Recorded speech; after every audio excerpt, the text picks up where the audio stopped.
Yeah. So just talking about the pitch, I've realized like it's a lot of just buying ourselves time and having a conversation, because like if you can buy yourself time, and that could be like in as many ways as you want to do it. It could be like confusing the person. You could bring up problems that really don't pertain to solar yet. So like for me, it's like the bill. Like the main problem for me is showing them the bill, getting into the pitch from that. So like going backwards, like starting, I always tell people like start backwards from the result, show them the solution and then go back. So that way, like they get the destination and then you explain how they get there. I think that's super good how you bring up the destination, and that destination really grabs all their attention. Yeah. Yeah. And then they're kind of confused, but they like, some people do get it. So where I show them the bill and they're like, oh yeah, the people have solar when they do that. And so it opens up a conversation a little bit easier into like, oh, well, how come you guys haven't got it? And I'm like, what's been going on for you guys? Like, this is just not work. Because when you guys looked at it, what happened? Yeah. I mean, because what I found, most of these people know a fair amount about solar. There's a rare person, like it's a pretty rare presentation that we're given now where people don't understand how solar works. Like when I'm explaining net metering, I kind of just tell them like, yeah, Edison buys back the power. Yeah. And that's really all I have to go into. So you don't necessarily have to just shoot yourself in the foot and start mentioning solar, but you can kind of allude to it like you're saying and not really confuse them, but they know what you're talking about. Mm-hmm. Like I never really have to say any of that. But I think the biggest thing about the pitch that I found going from Lancaster to Victorville to Lake LA to up here is just that you have to cater the pitch to each area. And so like for the first few days when I was up here, I was just getting my butt kicked up here.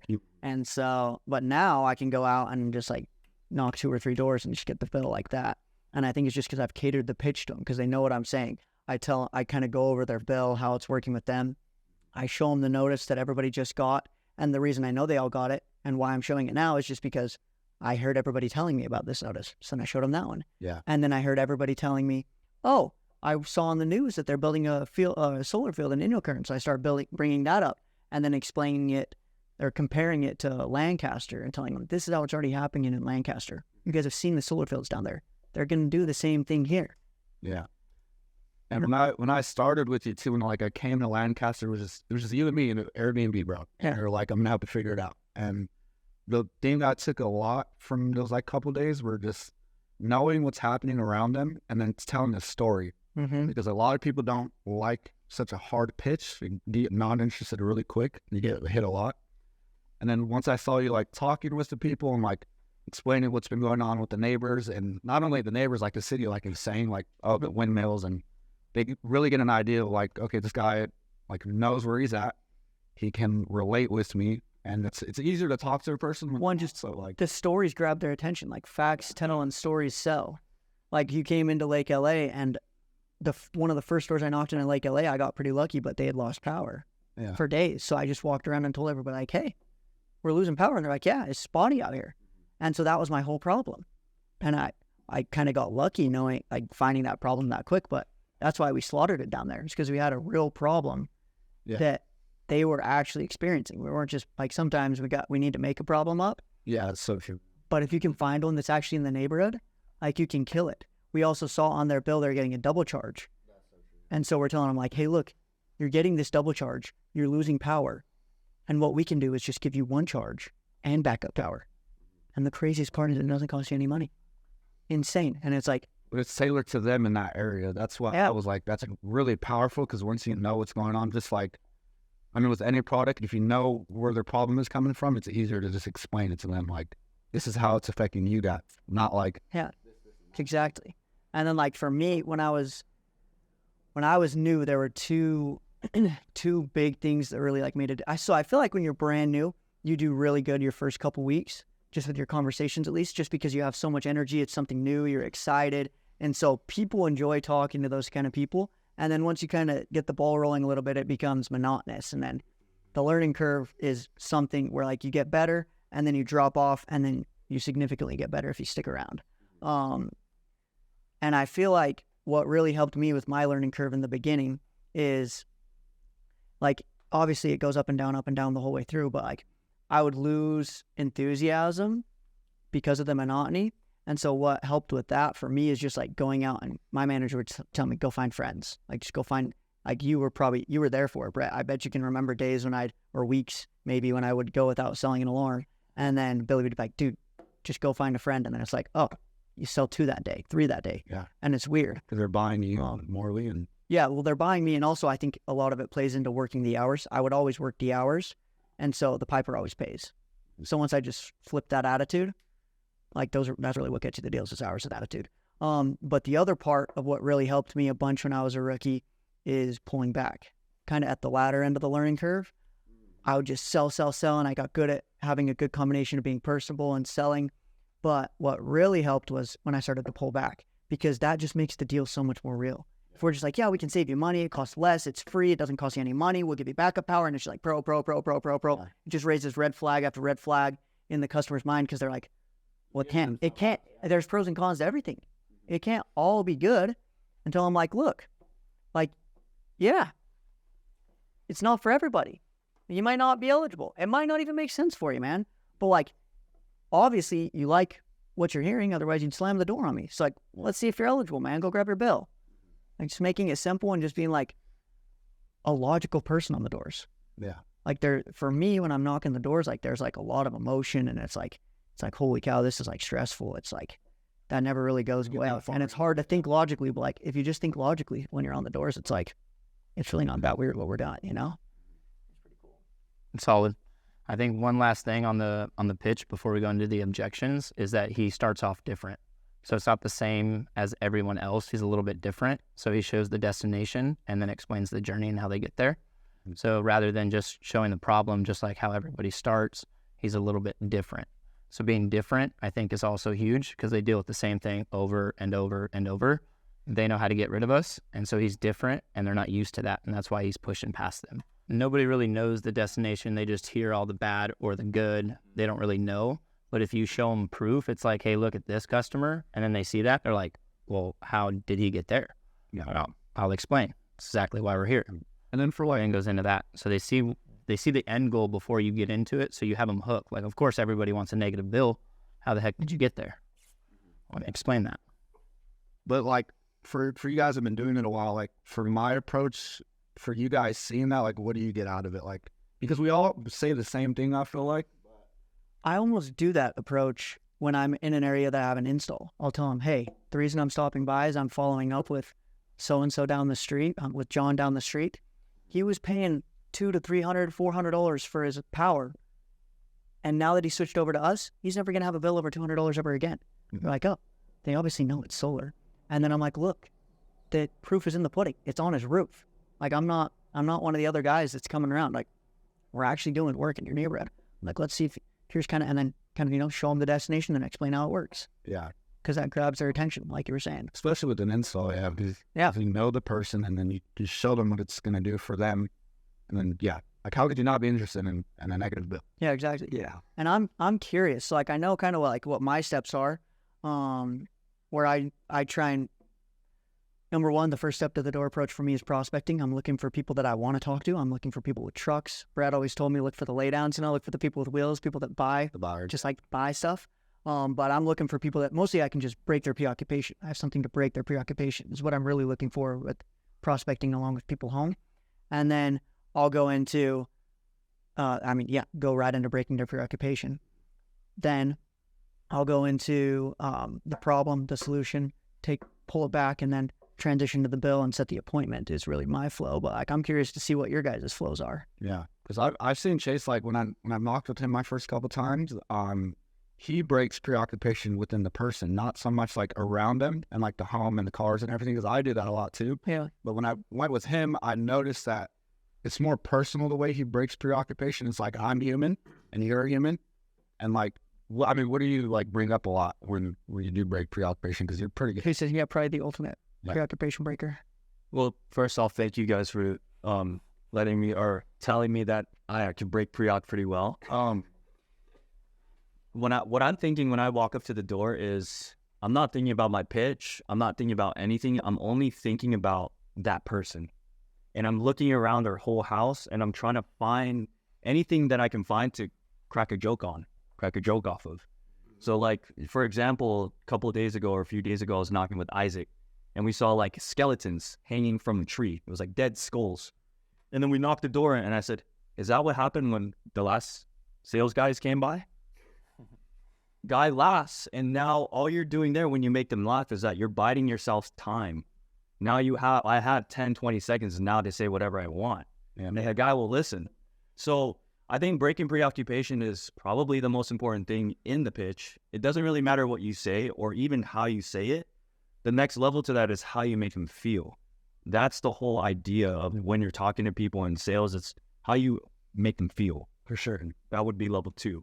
So I would say breaking preoccupation, this and that, and then we'll go into objections. But I don't believe in objection handling. I believe in objection prevention, to where whatever you're saying now doesn't cause an objection. Yeah.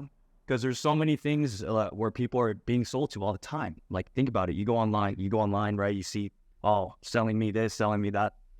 And people calling them, hey, are you interested in this or in a cruise? Are you interested in going this and that? Those little words, like, are you interested in, cause sales resistance. So the whole goal is to stay away from like certain words that trigger that sales resistance. And then if you're able to talk to where you're not like, where it's like kind of like, I guess like when you have the flow in your pitch that sounds nice, they can't really, their defense is going to be stronger than your our offense is going to be stronger than their defense because we do it more. They only tell a solar guy no like twice a year. Yeah. When we've done is like way more. So it's like, so that's my take on it. What's your take on the pitch? I think that like after listening to all you guys' points, is that the biggest thing that changed for me was just learning how to listen to the customer and just being present. A lot of times I see this with new reps, like they learn the pitch so strictly, and then they're just rattling off a script. And the entire time they're talking to the person, they're thinking in their mind like, what am I going to say next? Yeah. And they're missing key points to what the customer is saying. It's the smallest thing we got. You know, Customers want to be heard. At least gonna sell them too. like the other day, Jake talked to this 82-year-old late at night, and the 82-year-old's, the reason why he wanted solar was not savings. He wants to use his AC. Yeah. And so a lot of reps that come are just like, oh, you're going to save money. Edison's raising up the rates, yada, yada, yada. And they just don't listen. And because you listened, ultimately got you just such an easy laydown. And I think that No one's ever asked them because what did you ask them, by the way? But that might have been so that wasn't listening. He'd looked into his solar before, and he told me he looked into it a couple times, and he'd signed up and canceled. So I told him, and I was like, look, man, I'm just curious. Like, you've obviously looked into it. I found that people do it for one of 3 reasons. Either they want to save money, they want to have more power to use, like having freedom to use power, or they want to have backup power. And he's like, well, we don't have an AC right now, and I plan on getting one. So I want to be able to run that, and our bill is already too high. I was like, okay. Yeah.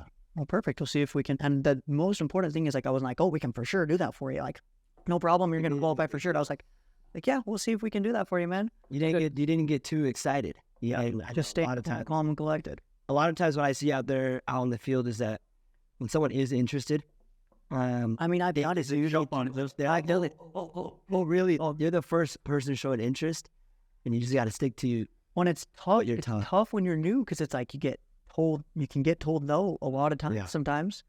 And it's like, it's tough to not get excited on that. But like, you just have to stay like the highs and the lows, you just stay even kill. And then another thing that I've had some people ask me is like, how do you get better to the point where you can listen? And I think that a lot of times people, they don't practice enough off the doors. That's the biggest thing that I've noticed is that once you have your skeleton, whatever your manager taught you, you don't want to reinvent the wheel, because if it worked for your manager and you see him doing it, same success, in school we're not taught to copy, but here if we're copying someone else that's successful, you're just next in line. And so practicing off the doors is just what gives you that extra step that you can fundamentally get it in your brain. It's like we played basketball together, dude. Like, we didn't just sit around and play video games all day until Saturday and just step onto the court. Like, we practice every single day. And then after practice, we'd go play basketball afterwards just for fun. And it's like, if we could skip school and go play basketball, we'd go do that. And we were constantly, it was practicing is what we were doing, constantly practicing.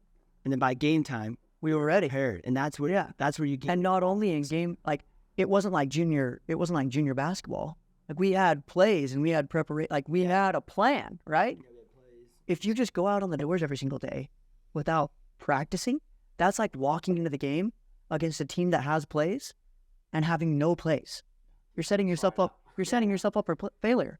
Set your plays up and practice at night, so you can go into the game, go on the doors, and be prepared to win. And it just gives you just that confidence of, okay, this guy said, hey, is this solar at this point in my pitch? Yeah. And the last 2 weeks I've been practicing at night. It almost makes you look forward to that objection because you know how to overcome. Yeah, boom. Yes, I just realized that. I practiced this last night. Yeah. And that's how you know, that's how you can listen and know what to say. Because you're listening for that and then you hear it and you're like, oh, I know what to say. Yeah. But it's also like if you have now a response to like something that stumped you before, now all of a sudden you're not dreading the next day. The next day you're looking forward to it. You're like, I'm ready for that. Okay, I want that. Give that to me. And then once you hear it, you're like, oh, perfect. And then you get that, you handle that. You're like, oh shit, that felt wow. Yes. Wow, I'm more powerful than I think. Yeah. Wow, cool. And then it's just a constant learning, because then you learn that little thing, and then there's another thing that you can learn there. Then it just branches off into, a masterpiece, I saw a quote the other day. It's like, do you guys know River Skinner? He has like fluent. No. Skinwalker? No, River Skinner. Oh, no. He has a thing where he's been doing solo for like 15 years, and he says, practicing is not something that you've done, it's something that you do. Saying like, no matter how good you are, you can't stop practicing, because as sales people, that we can always get better. The customer is always getting better and better and better every year. And so we have to get better and better every year. And so that's, the biggest thing, like I remember my first year doing door-to-door was what I think led me to put myself ahead of the others was I was one of the only reps that I would write down the objections that stumped me during the day. And on the ride home, I would show my manager and be like, hey, what would you said to this? And I would type it and write it.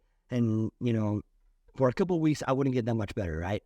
But for 3 months of doing that exact same thing, you can see like how much your skill set develops and grows.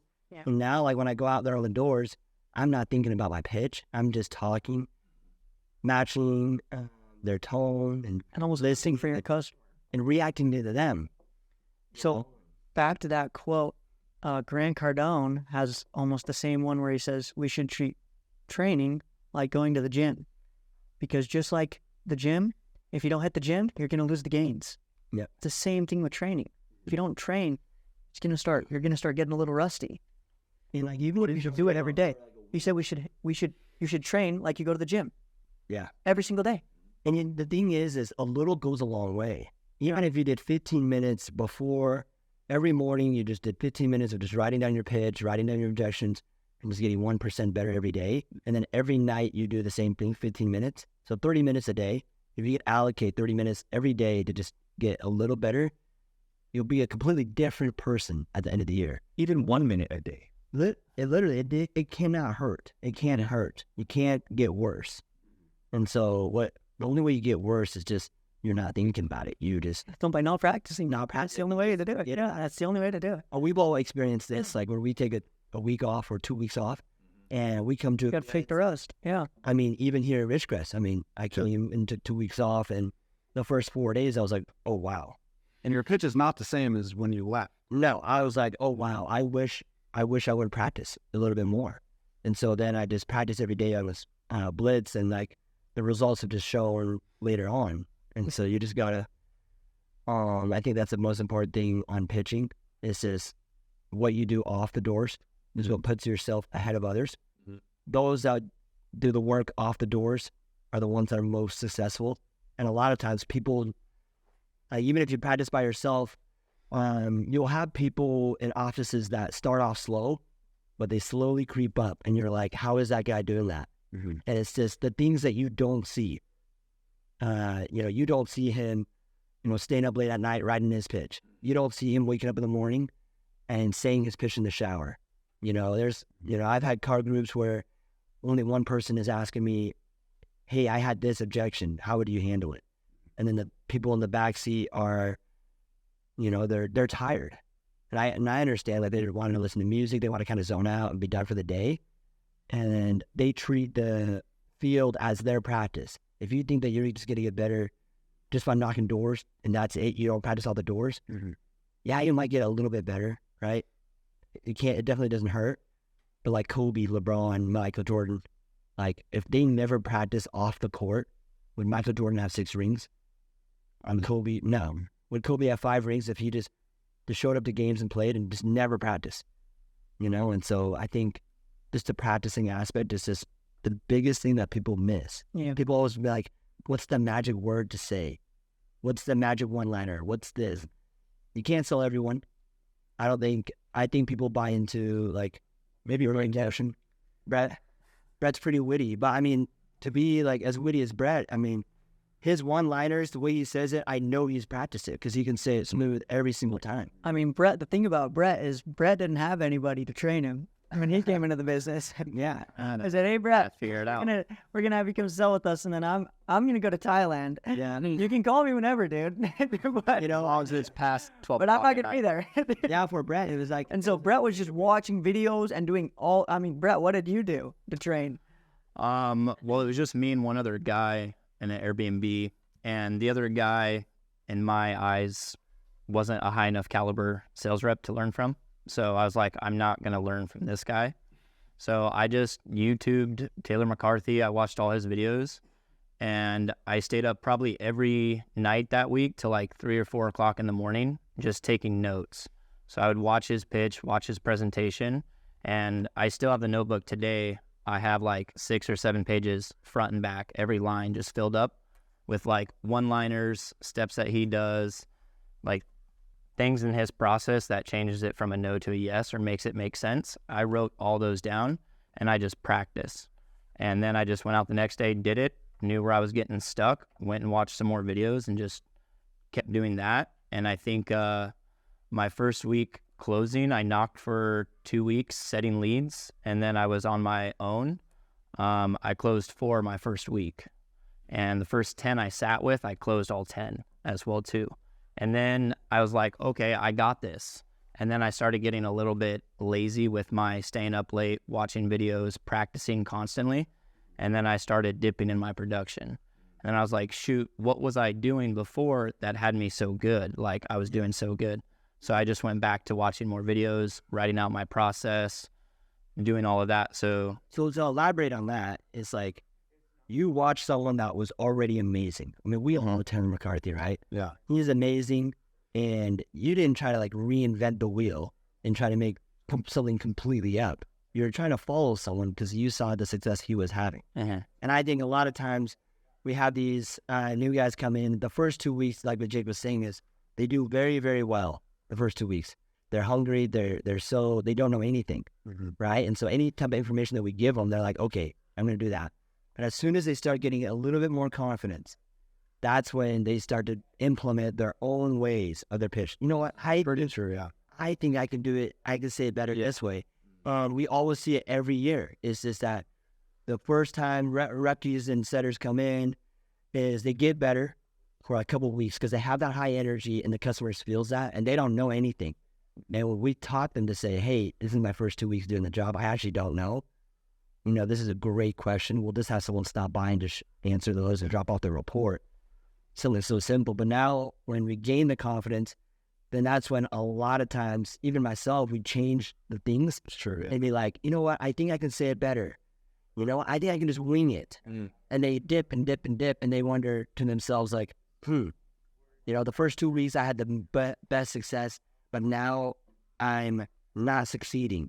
And they ask me like, oh, Max, will you come shadow me? And so then I go shadow, and 90% of the time, every time, their pitch is just way different. They're just saying random things, and I'm just like, dude, what happened to your original pitch that you mastered? That was working for your first 2 weeks. Why, if it was working for 2 weeks, like why did you change it? And that's the biggest thing that I learned on this blitz, honestly, was so the first 4 or 5 days, in Ridgecrest, I was struggling because I hadn't practiced. I wasn't prepared for the blitz, and I just didn't practice. And then I saw Mike; he was succeeding super well, and I was just like, maybe my pitch is wrong, right? Maybe what I was doing is wrong, and I tried to completely change and wing it to what Mike was saying, and my days were progressively worse.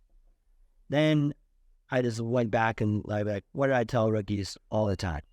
Don't reinvent the wheel. Do what works for you. So I went back and just boom. Everything was just way smoother conversations. My day went quicker.